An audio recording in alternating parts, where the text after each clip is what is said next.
You're born in 1925. China, in the capital city of Nanjing. Your first memories are warm ones. The smell of rice steaming from clay pots.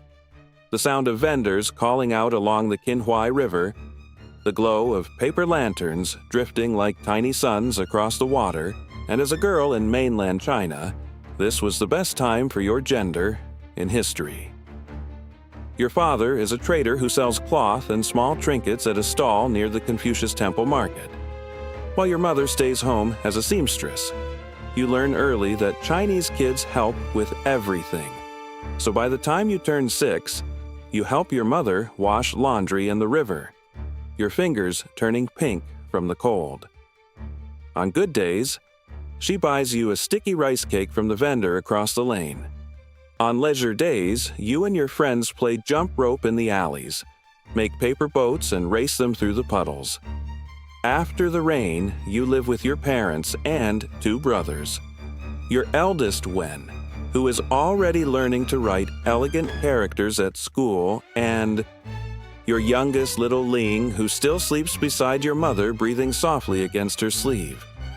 The newspapers speak of leaders' treaties and reforms, but none of that matters to you. To you, the world is as small as your street and as safe as your father's hand when he walks you home from school, sometimes your uncles visit from the countryside after a few cups of rice wine. They mutter about the last war, about Japan, about something called Manchuria. Never trust the Japanese. One of them laughs and everyone joins in. You don't understand why to you the word Japanese is just another name like any other. At night you lie awake listening to the river's quiet hum through the window. Your mother says the world has finally found peace. And because you're a child and the city still sparkles in lantern light, you believe her. By the time you're 11, the air feels heavier. People stop laughing in the streets. Radios crackle with speeches. You don't understand words like mobilization and defense of the nation. The grown-ups whisper that fighting has begun up north in Shanghai. They say the Japanese army is advancing, but the government keeps assuring everyone that Nanjing will hold your father sits by the stall.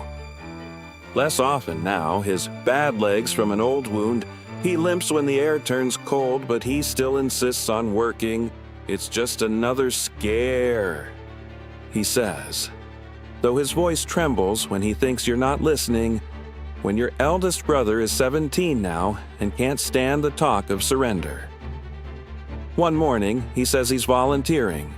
Your mother begs him not to, clutching his sleeve, but he says, someone has to fight the night before he leaves. He tells you to look after everyone, especially little Lang, who is now 5. You tell him you will and beg him to come back. He promises. Even Pinky swears. The next morning, he and some other boys leave with borrowed rifles and a smile that doesn't reach their eyes. The city changes after that. Posters go up, calling men to arms shops close early. The schools shut their gates temporarily, but they never reopen. You and your friends sneak through the empty courtyard one afternoon. The blackboard still covered in chalk dust, desks overturned as if the children just vanished mid-lesson. Each night, the explosions sound closer. Just thunder, your father says again. But thunder doesn't make the window panes rattle, or the pigeons scatter from the roofs. Sometimes the sky glows red on the horizon. You start counting the seconds between the flashes and the rumbles. Like a game, the streets grow quieter. Refugees arrive in carts piled high with what's left of their homes. Their clothes are torn, their faces gray with dust. One evening, as you help your mother pack rice into jars, you ask, when will? We'll come home. She doesn't answer. Months pass, and it's December, 1937. The city is still trying to pretend it's alive. Christmas decorations hang crooked in the missionary schools. Shopkeepers sell paper stars and tiny wooden toys. Paper decorations for Christmas hang in a few foreign-owned shops. Someone even painted Peace on Earth in English across a shuttered storefront. You help your mother wrap a bundle for your little brother, a carved horse your father traded for rice. And for a moment, the world almost feels normal. You even hummed the carols you heard the American teacher sing through the church walls the day before.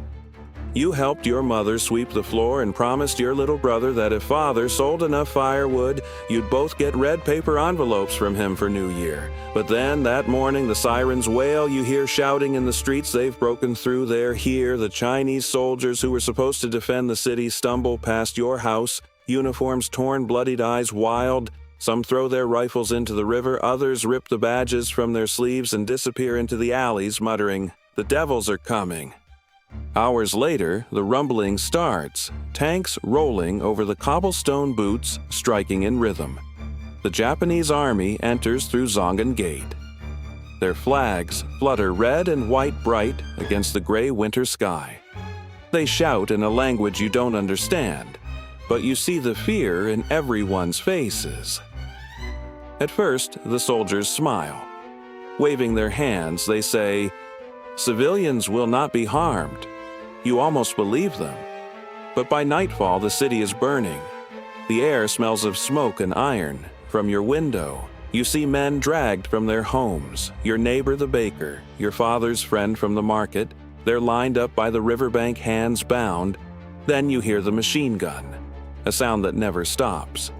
Your father pushes you and your younger brother under the floorboards, whispering, "Don't make a sound."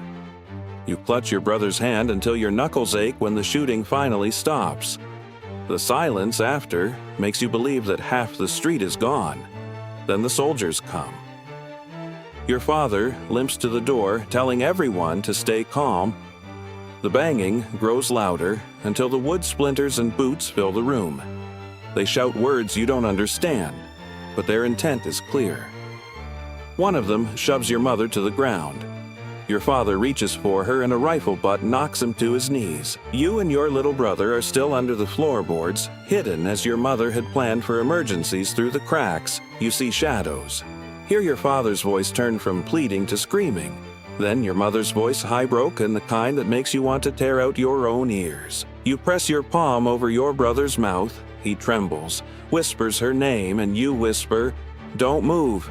Don't make a sound." Then there's silence, just Boots' laughter and two final shots that make the boards jump beneath you. Hours pass, maybe a day. Hunger gnaws at you, but fear keeps you pinned. When your brother starts to whimper for food, you know you can't stay. You tell him you'll find something, that you'll be back before dark. You cut your hair with a kitchen knife, put on your older brother's clothes and slip out the knife. Stays in your hand. The city is no longer a city, it's a graveyard. Smoke crawls across the sky. Houses crumble. Dogs fight over what used to be people. You recognize faces in the ruin. Your classmate with the red ribbon. The grocer who used to give you plums. The old woman who always sang by the market, all gone. Then you find them. Your parents lie side by side in the street, your father's hand still reaching for her. His eyes are open, staring at nothing. Your mother's hair is tangled across her face. Her body covered by torn sheets. Someone must have thrown out of pity. You can't breathe. You want to scream, but no sound comes. You fall to your knees and touch your father's sleeve. It's stiff with dried blood. The world tilts somewhere close. Laughter echoes, soldiers, you duck behind a wall. Heart hammering, the smell of smoke and metal thicken your throat. You wait until they pass, until the sound of boots fade into the distance before forcing yourself onward on the road. You see the hell the missionaries tell you about. But this time it's real, and it's here. You see men tied to stakes left to dry. Some of them have stab wounds. You even see your pregnant neighbor, but this time, her bulging tummy is missing. You hold back tears and grit your teeth, continuing your mission. You soon reach your father's shop. The shelves are bare, ransacked, but the jar of dried rice noodles hidden under the counter is still there. You clutch it like a treasure. You tell yourself, "If I can bring this back, my brother will eat. He will live. My elder brother will come home. He will find us." It takes you hours to return. The streets twist in ways you don't remember. The landmarks are all ash. By the time you reach your house, night has fallen. There's light inside, flickering foreign voices, the sound of furniture being overturned. You freeze. Maybe they're just passing through, you think. Maybe they haven't found him. Then you hear it, a small cry, muffled, familiar. Your hands shake. Logic says to run, but love doesn't listen to logic. You push open the half-broken door and step inside. There are soldiers there. Your brother's on the ground. You drop the jar. It shatters everything. Slows the shouting, the turning of heads, your own heartbeat. You don't think, you just move. You drive the kitchen knife into the nearest uniform. There's a grunt, a flash of red, a gun flattering to the floor. Someone shoves you hard. You hit the ground through the blur. You see your brother dead small, impossibly still. Something inside you breaks. You stop feeling. You stop fighting. You just stop. The rest happens like a dream. You can't wake from. You're dragged outside. The cold air bites and the city spins. You don't even react when they pass you around like a rag doll. No matter how much they use you that night, you never show a bit of emotion. Maybe it's because you can't either way. The experience is hell. But when you think they'll put you out of your misery, they do something else. They take you back to your home. They strip you and chain you to a pillar like a dog. Most of them go, but they always leave two behind from that day forward. Life stops being worth living every night. They come back, sometimes one doesn't. Other times, they bring more people. Your next couple of days are spent nursing wounds no child should ever have. Do you try not to think about your parents and little Ling, but the good memories from before the war you had in this very house haunt you? So you ignore their ghosts and only think about the only plausible living member of your family but even that gives way to paranoia. Then one day, when they are finished passing you around, the soldiers drag you to the Qinghai River. One of them slams the butt of his rifle to the back of your head and they toss you in the water. When you wake, you're on the riverbank. Your clothes are torn, your body aches, but you're breathing. Foreigners with armbands are pulling others from the water. Women, children, the broken remnants of what used to be a city. They take you to the Ginling College. It's called a safe zone now. There, you're treated and attended to. Days later, a woman with pale skin kneels beside you, murmuring words you don't understand. You know it's English. You just don't understand her. Someone interprets and tells you that the Japanese cannot hurt you here. The woman's hands are gentle, and for the first time in days, you close your eyes without fear. Later, you learn her name. They call her Miss Minnie Vaitran, and she's keeping lists of the living and the dead. You tell her what you saw, because she says it must be written down that the world will need proof to understand what happened here, that only then will justice be served. She tells you to rest. First, you can't. You already know the truth. No words can capture it. No justice can undo it. And no one ever really heals from Nanjing. Because to you, the world ended on December 13th, 1937. But for now, your tired body makes you fade to black. Soon, you wake on a cot inside Ginling College. The safety zone feels like a fragile dream held together by foreign hands. Foreigners and missionaries move through the ruins like pale angels. John Ray, the German, who wears a swastika armband, argues with soldiers outside the gates, shouting in a language you don't know, but somehow trust. You hear English words like humanity and protection. You wonder if those words still mean anything. Minnie Vaitran walks among the wounded with her notebook and a rosary, whispering prayers she hopes will hold the city together. She gives you rice porridge, wraps your wounds, and writes your name. Your Chinese name in careful English letters. You finally tell her your story. She writes it down in neat English letters, whispering that the world must know. She writes everything, how you were found, what you remember, what you've lost. She says, the truth must be recorded that someday justice will come. You nod, but you don't believe them. Justice is another word for too late. Every night rumors slither through the camp. People whisper about what's happening beyond the walls. Prisoners buried alive contest where Japanese soldiers see who can kill a 100 men, the fastest girls taken and never seen again. You hear screams from the city and sometimes from within the zone itself. When the Japanese inspectors arrive, the missionaries try to keep the Japanese soldiers out, but the gates can only hold for so long. Night after night, patrols arrive, claiming they're searching for spies. The women hide in the basement, muffling their sobs.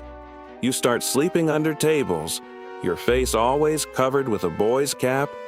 You think the disguise still works until the night it doesn't. It begins with shouting outside the compound boots.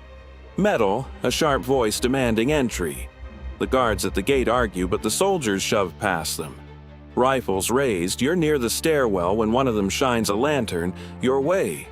You turn your face, but too late. Recognition flashes in his eyes, the familiar face from that night by the river. The same smirk, he shouts something and lunges. You try to run, but another soldier grabs your arm. Many shouts, "Stop! She's just a child." But they push her aside. The women around you scream.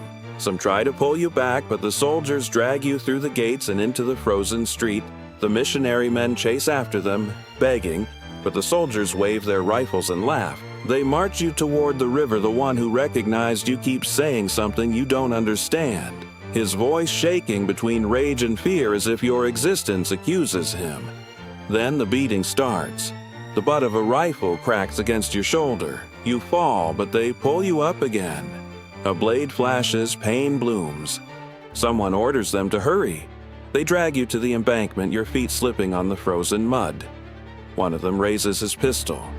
Another thrust bayonet into your stomach, twisting. The world tilts. The sky folds into water. Your last thought is of your little brother's voice, the promise you couldn't keep this time. The river takes you one final time, silent, indifferent, carrying you toward the place where all the city's dead now rest behind the wall. Of Ginling, Minnie Valtran writes your name one last time. Under fate, she leaves it blank when the war finally ends. The victors find a city of ashes and bones. The soldiers who once laughed as they killed now burn records and bury evidence, but the missionaries' diaries and your testimony survived. They tell the world what happened here, how over 200,000 people were massacred in 6 weeks. The tribunals come, men in robes that speak of justice, and some of your oppressors hang. Yet it changes nothing. Your parents, your brothers gone, your city hollow, but the world rebuilds and Japan becomes gentle again, famous for its order and kindness. But beneath Nanjing streets, the earth still remembers every scream, all 200,000 of them, and so do you.